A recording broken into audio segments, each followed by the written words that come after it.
Hi there, thank you for joining me. Rob here again with another video. And I thought I'd just talk about this record because it was quite an important one, I think, on my journey, musical journey, drumming journey.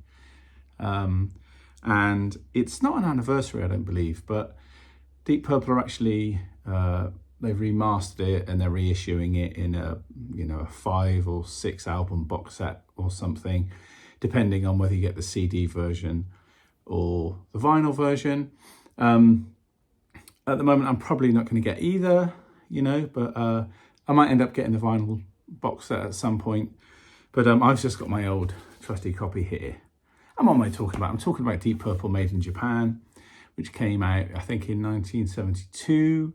I obviously was only 2 years old in 1972, so I picked it up in the 80s when I first discovered Deep Purple. And I think it was my dad had a copy of 24 Karat Purple, which was like a little kind of compilation. It was only a single album, and it was a best of. And I remember on the back it had a picture of all the different albums.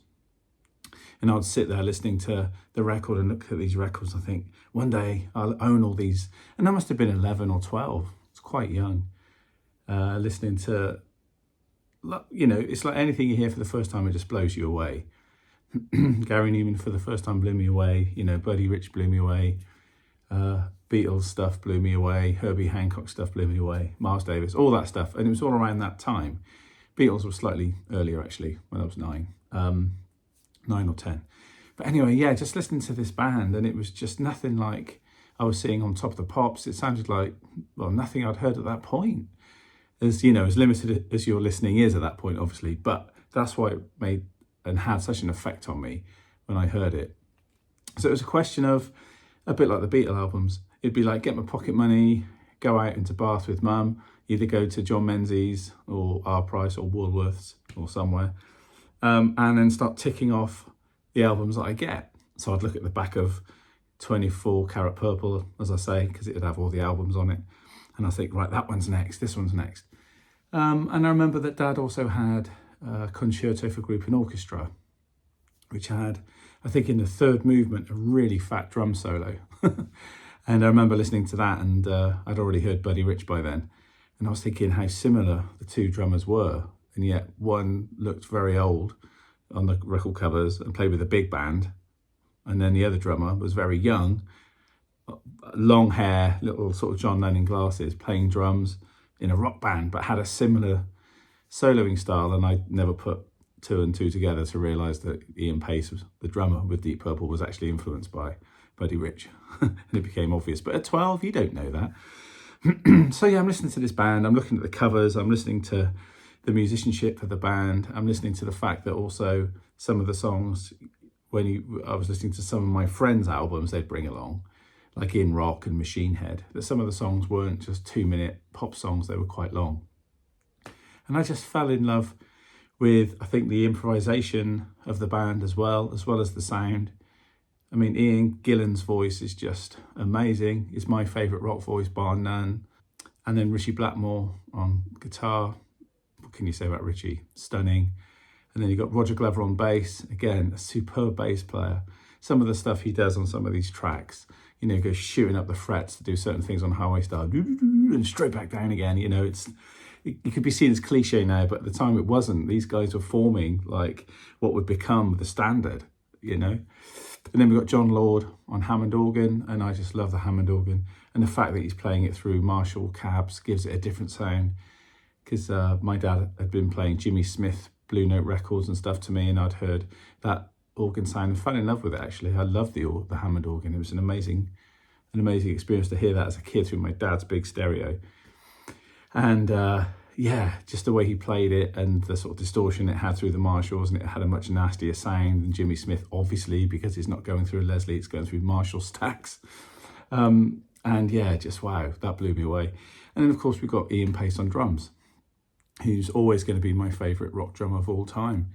And people go, ooh, John Bonham. I mean, Bonham's great, don't get me wrong. And the first 2 or 3 albums I really rate. And then for me, they sort of dip off. But, maybe the first 4 Zepp records. Great. And his drumming's great, but it just doesn't hit me the way that Ian Pace's drumming hits me. Same as Led Zeppelin. Led Zeppelin don't hit, even though, as I say, I've got the first 4 records. And I understand their influence on me, and it's definitely there. But, you know, being honest, do they sit as well as Deep Purple for me? No, they don't. And they never will. I think member for member, even though Deep Purple have got 1 extra member, which makes the Deep Purple records always sound fuller, the live records always sound fuller than Zepp, because John Paul Jones is either on bass or he's on keyboards. And whichever one isn't on the track, that, you know, whatever instrument he's playing, the other one is missing. So the live stuff always sounded empty to me, the Led Zepp live stuff. But the Led Zepp albums were probably better studio albums, I would say, sound-wise, than the Purple ones. Yeah, that's always been my thing for Bonham, Pace, Zeppelin, Purple. I'll always take Purple over, and Black Sabbath actually. And dear old Ozzy left us just the other month. It's very sad. But yeah, Deep Purple were my band, my rock band. So I got this album when I was about 12 or 13. Made in Japan. And it smells like 1982. Yeah, even though it came out in 72. My copy is a little bit battle worn, as you can see. But anyway, great record. It's that thing of, you know, when you're listening as a kid and you're sort of just staring at the cover and then smelling it and then reading the sleeve notes. Martin Birch, who's that? You know, and all this stuff. And you're looking at, and obviously orange is my favourite colour anyway. So I'm looking at the inside of this cover and I'm very happy. But you think, oh yeah, we're looking at all this stuff. How was this record made? How old were these people? You know, where's Osaka? You know, where's the Budokan? Where's all these different places? You know, it's quite a lot to take in as a kid. I'm not going to lie. But yeah, dropping the needle down, what have we got? On side 1, we've got Highway Star. Starts the whole ball rolling. And, you know, in these days of, and even in the sort of 80s when I was seeing shows, you know, there was an intro tape, you know, the curtain would be shut and then it would come open and there'd be smoke coming out, or whatever the deal was, or the stage would just be dark and then the lights would come on and it was like a real thing. It was like a show, it was an event. But with this, a bit like with the Stones and the Beatles and those bands in the 60s, you see clips of them, they come out and the fans are going mad and they plug in and then they maybe a bit of a tune up and they're like, hello, how are you doing? And all that. And this is the same. This is, you know, this is only a couple of years after all that Beatlemania had gone on. And shows still weren't exactly shows then. So you can hear Ian Pace doing a few press rolls and John Lord, and like the keyboards just trying things out and a few on the bass and the guitar doing stuff. And then and it's just great. And then it's like, hey, the fans are going mad. And then Ian Pace starts like, the lead in snare drum phrase for Highway Star. And then from the minute that the band kick in, he does that roll around the drums, that drum fill, and get these cymbals, ding, ding, ding, nobody gonna. I swear to God, and then you are off.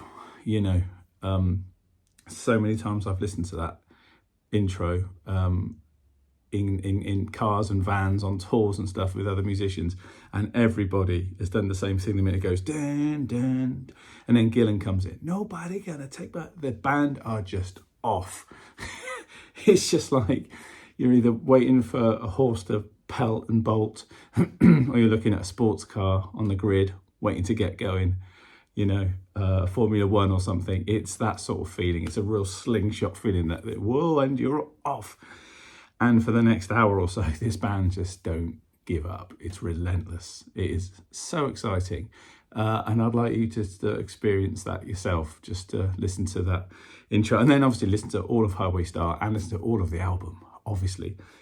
But I just remember as a kid, the hairs on the back of my neck going up. It was just like a freight train. So exciting. I could talk about that feeling for the whole video, but I'm not going to. And yeah, there's bum notes on this album.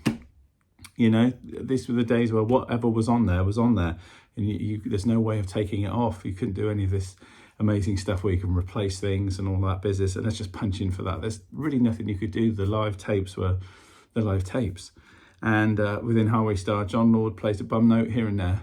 But hey, so what? What it doesn't take anything away from the excitement. And from a drumming point of view, Highway Star is a relentless groove, and Ian Pace is on it for the whole sort of 5 minutes. He's keeping that going. The fills are exciting. All the pushes. I love her. I need her. I see her. He's, as I've always said, he played Deep Purple like a big band drummer. You could see that he loved Gene Krupa and Buddy Rich. You can hear it in how he approaches the drums in this band. He just drives the band. He pushes the band. It's just majorly exciting. I need to get my hair cut. It's just majorly exciting. And Highway Star, as I say, the John Lord solo is great. The Ritchie Blackmore solo is superb. I just love what he does. It's Ritchie to a T. Another reason why I love Ritchie more than sometimes Jimmy Page and other guys, because he's got that sort of Jimi Hendrix thing. You don't know what he's going to do. Jimmy was an amazing player.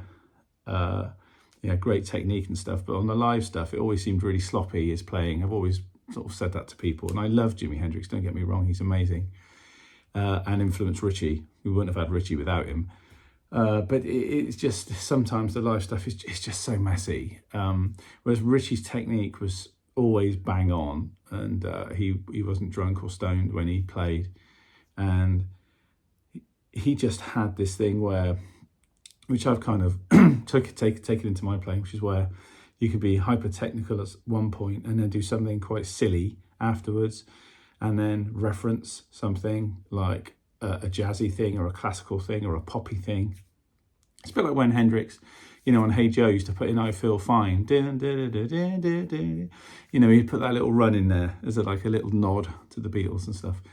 He would put some Bach stuff in. So as he's going, he did some Bach runs, and sometimes, we should talk about later, the band will come down and he'll go into like Green Sleeves or something, but not just as a reference, he can actually play this stuff, and he can play some of the runs, and it's just brilliant. And then he'll do something equally as horrible. Well, he'll just hit the guitar, he'll take it off, he'll scrape it across the stage, or he'll scrape it across mic stands, or scrape it across the amplifiers, and then chuck it over the top of the amplifier and rub it across, and then, or just use the whammy bar and do something that's just totally out there. And the phrase he starts just before the band come back in for the dun dun, when he does his cue, he does he does all the stuff, and then he does all the usual stuff like on the album, but then he just goes off on this tangent, and it just sounds like he's giving the guitar to me. But there's something about that, as I say, it's that tongue-in-cheek that he knows exactly what he's doing, and he's being completely atonal and really quite out there on purpose because he can. And then the band come in and they finish that tune. Killer. Amazing. And then we got Child in Time, which is phenomenal. I mean, Ian's voice, to be able to hold all that ooh, all that business and and the shouting by the end of it. Because he has to do that twice. That build-up happened, that crescendo happens twice in the song. And he's young enough, and he's got the pipes to do it at that age. And it's just exciting. And the band take it from that very, very somber and very touching intro, which I believe that even Stranger Things have picked up on it now, and there's a new version of it the Stranger Things are using in this new season, which is the last one, I think, but it's coming out soon, November 26th or something, is it? Something like that. Yeah, and then in the middle of that, we go into like an organ break. We get the dum da da da dum da da da dum da da da da da da ding, and it goes into an organ and a guitar solo, double time. And again, from a drumming point of view, Ian Pace is just cooking on that. And of course, I don't know if you know, but he ordered a bigger Ludwig drum set for this tour. I think it's something like a 28-inch bass drum.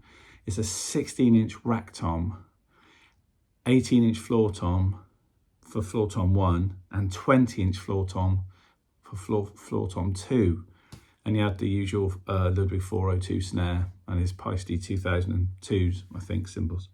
But yeah, that drum set, no wonder the toms sound so big, which we'll talk about in a minute. Incredible. And he's driving the song along, and the solos are great. It's brilliant. They do the usual crescendo to that, and they do the into silence, and the fans go nuts. And then they bring in the dum dum dum. They bring in the quiet section again, which again builds up into the crescendo and stuff. And that ends side one. And I mean, just that on its own is just a tour de force of musicianship, taste, and music of the time, I think. Side two starts with Smoke on the Water. We go on with that, classic. It gets a bad rap, I think, that one. It's just a shame because it's a great tune, but music shops are fed up of people playing Stairway to Heaven and Smoke on the Water. When people go into dry guitars, I get that. But it's a great tune, and this live version is my favourite, actually. I prefer it more to the Machine Head version for obvious reasons. It's live and it's been played in it a lot more, and you know, and it just feels bedded in. Yeah, not much to say about this one. It's just a classic version. Lovely drumming on it by Pacey. I'm always going to come back to the drums. But it's good. The arrangement's slightly longer at the end, and it's got the broken down ending and stuff, you know, which is a bit more structured.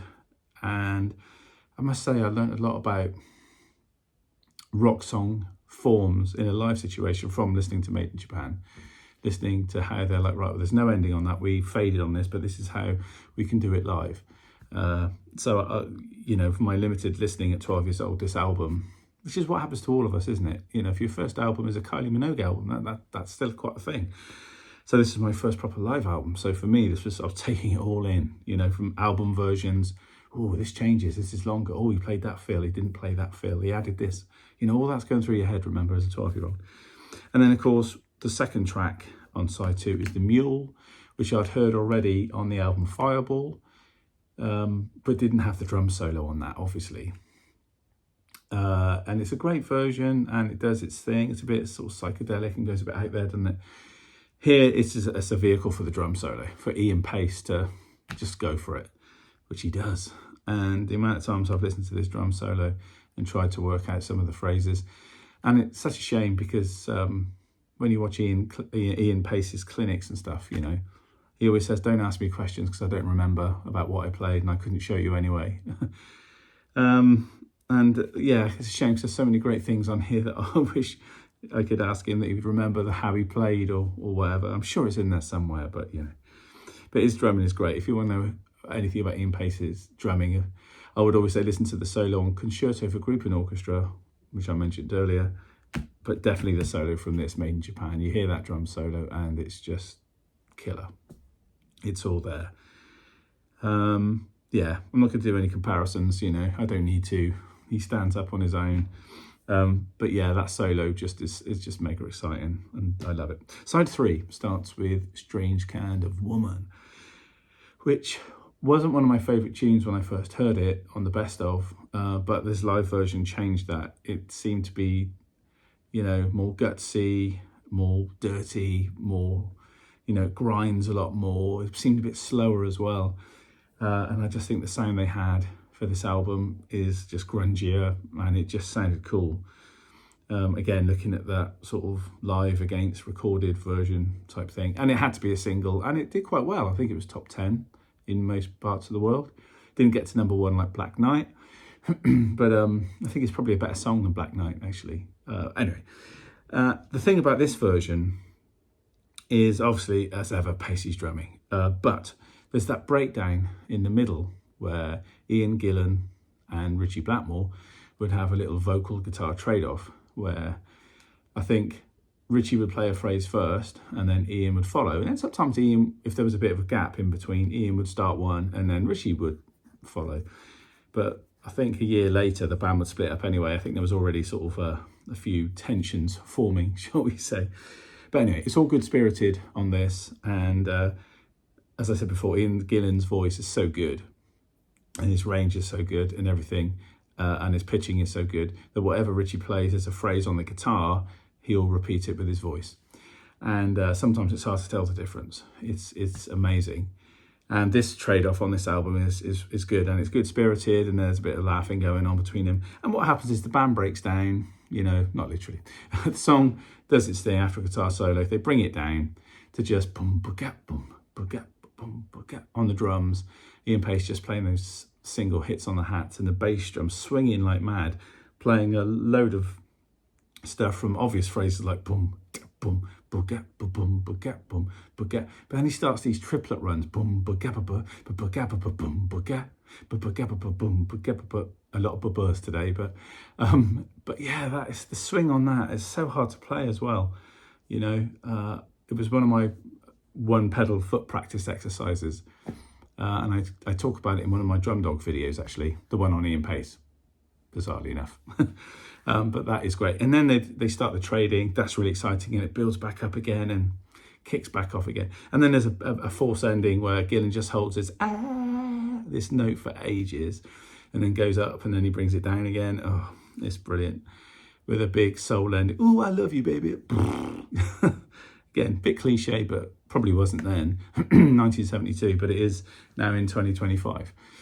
But yeah, what a version. And then Lazy is a sort of up-tempo bluesy shuffle feel, which was on the Machine Head album, which again is a great version, but this one on here gives John Lord time at the beginning on the intro to really mess with all of his kind of, he had no synths at this point, he was just still using the Hammond organ, but he had like, on the top of it, he had some, I was told what it was like a phaser or something, he had some switches that his roadie had connected into the mechanics, electronics of the Hammond organ, so he could actually, a bit like a synth could do later, I suppose, he could change various things by flipping the switch, and it would make sort of various synth sounds that sounded like they were just out of this world, which is amazing.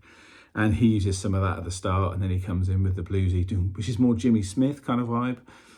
And then they do the stabs, and then it kicks into the song, and Gillan does his Lazy, just a bit, all good. But yeah, Lazy for me is a really good feature for John Lord, and listening to what he does at the intro on that keyboard, on that Hammond, is amazing. And I love the way that him and Emerson used to sort of rock, so all the reverb units of the, you know, inside would make that horrible sort of sound.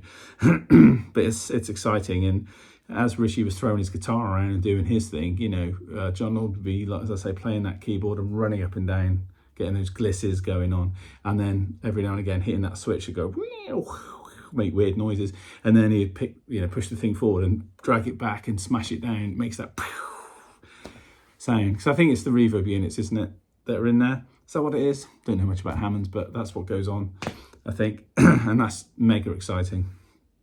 And is that sad? I don't know. I think as a kid, when you see people smashing guitars up and doing things like that, it's kind of fun.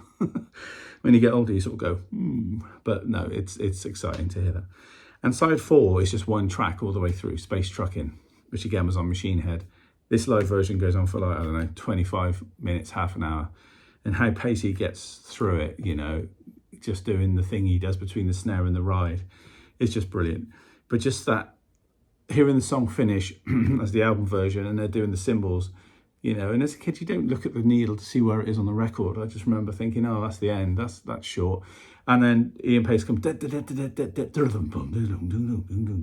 now Roger Glover's doing this sort of thing on the bass, just getting this kind of not even 2/4. What is that? It's just like 1/4 or something, you know. It's like this really up tempo, and he's just playing daddy mammies between the ride and the snare, and the bass drum, boom, boom, boom.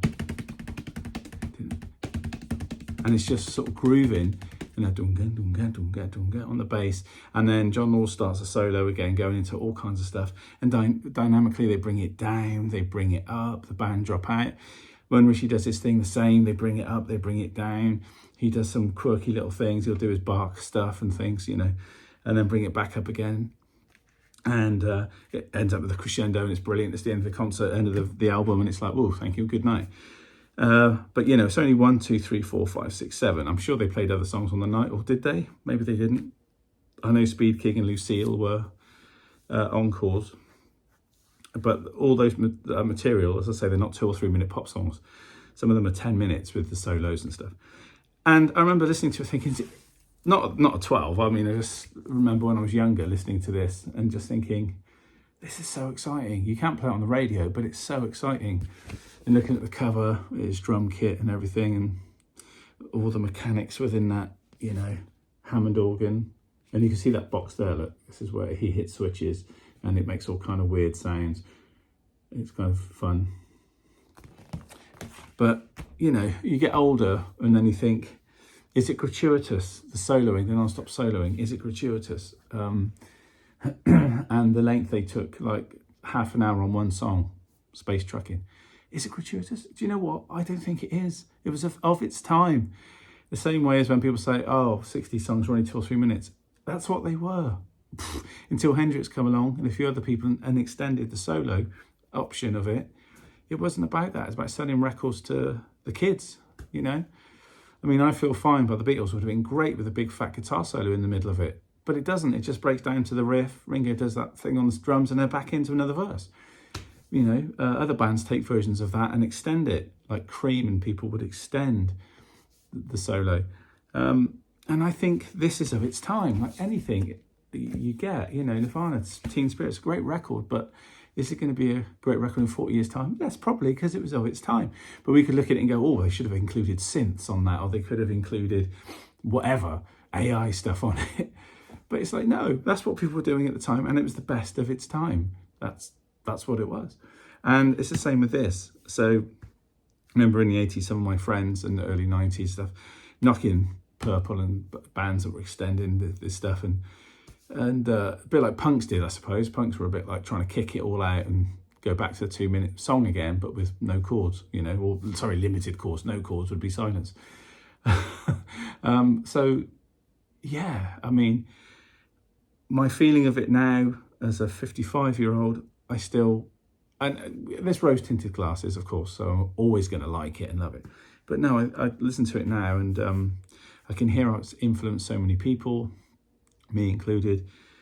The playing on it, the sounds on it, the vocalists have copied through the 80s and 90s. They've copied Gillan and Robert Plant, and they will, and Ozzy, I suppose. And they'll continue to do so in their own way, whether it be Guns N' Roses or whoever you look at. There's similarities in these voices when they're going, ah! You know, all that stuff, which Plant and Gillan, and I'll say Gillan because he's my favourite, was doing way before. Guitar-wise, Ritchie Blackmore's always going to be an important guitarist in the pantheon of players. My favourite, as I say, he's less bluesy than Jimmy Page, which I love. I mean, I love blues, don't get me wrong, but you kind of know what you're getting. With Ritchie Blackmore, you never knew what solo you were going to get. Was it going to be tuneful? Was it not? You know, you just didn't know what was coming. Sometimes it'd be pure technique and it'd surprise you and you'd be like, oh, okay. And other times it would give you a little bit of that and go, right, I'm going to be a dick now and take this off and make noises and I'm going to rub it against my leg and then I'm going to, you know, all that stuff I talked about earlier. He's going to mess about and put it around his back and all that like Hendrix used to, you know.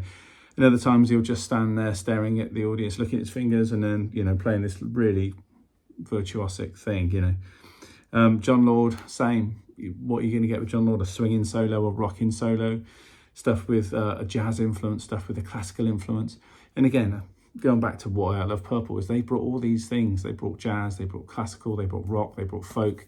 They brought it all in there, which I wasn't really getting from Sabbath and Zepp. You know, you had folk and stuff in Zepp and things like that, you know, but there wasn't much jazz in there, you know. And I was digging that. That was my bag, baby. Even at 12, I was sort of getting pulled into that world of the sound and the swing and the improvisation and that, you know. So yeah, John Lord, so he had all of that classical, jazz, rock thing, folk. It was all in there too, so it was exciting. He could pull it out with the chops he was playing, and all of the members could do it. Again, that's why I loved it.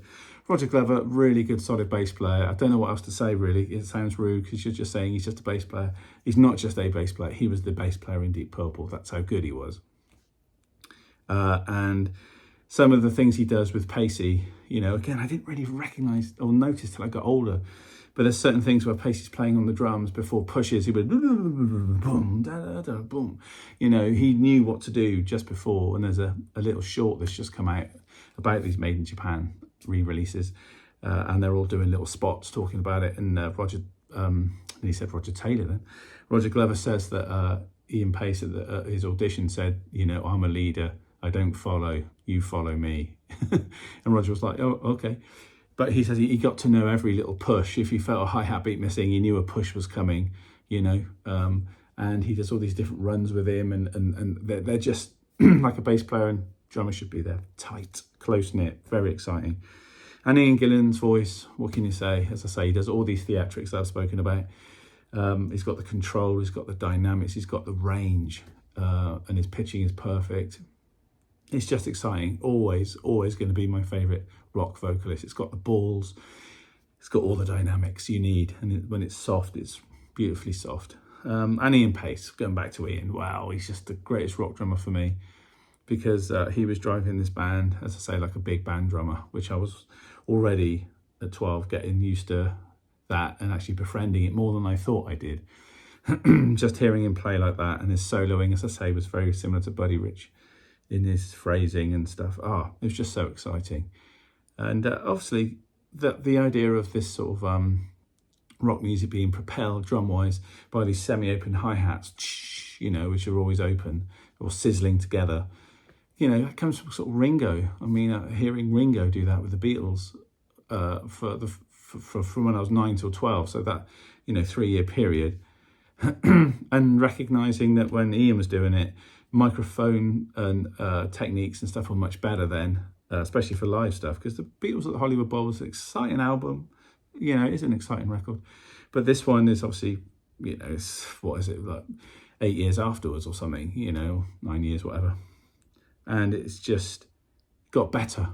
And he's hitting slightly harder maybe, but I don't know, Ringo hit hard too, but just recognizing that this drummer with this rock band was doing similar things to what Ringo was doing with the Beatles when he was playing all that stuff, that rocking stuff, was fun too, hearing the progression of that and the ear candy of going, oh, I recognise that, that's the open hi-hat thing, that's what he does on Hard Day's Night and all those songs, you know. Yeah, exciting. So if you don't know Deep Purple Made in Japan, get to know it. They call it the greatest live album of all time. People throw these things around, don't they, all the time? These kind of phrases, the greatest, the genius, the this, that, and the other. It is for me. As I say, the Beatles live at Hollywood Bowl has got a certain excitement. The original one, not the remastered one. The original one from 1977. But this, you know, this is something else, different. So for rock, I would say this is the greatest live album of all time. Happy to be told in the comments that, you know, it's not true or whatever. And of course, as ever, please leave comments about this record, what you think about it, whether you like it, you don't like it, favourite moments when you first heard it. Please leave it in the comments down below. I look forward to hearing that and reading that, because, you know, we've all got different things to say about it. I think it's banging. Whether I'm going to get the box set, it's quite expensive. I might do it, I might not. But what it did do, it made me go back and listen to it again. So thank you, Deep Purple. Thank you, Made in Japan. Thank you for watching and listening. And I hope you go and listen to it, or even better, go and buy it, especially on vinyl. Go on, go do it. So anyway, yeah, this is Rob checking out. I hope you enjoyed that. Bit of an album sort of review and check out on this one today. But take care, stay safe, keep drumming, do what you do, and I shall see you on the next video.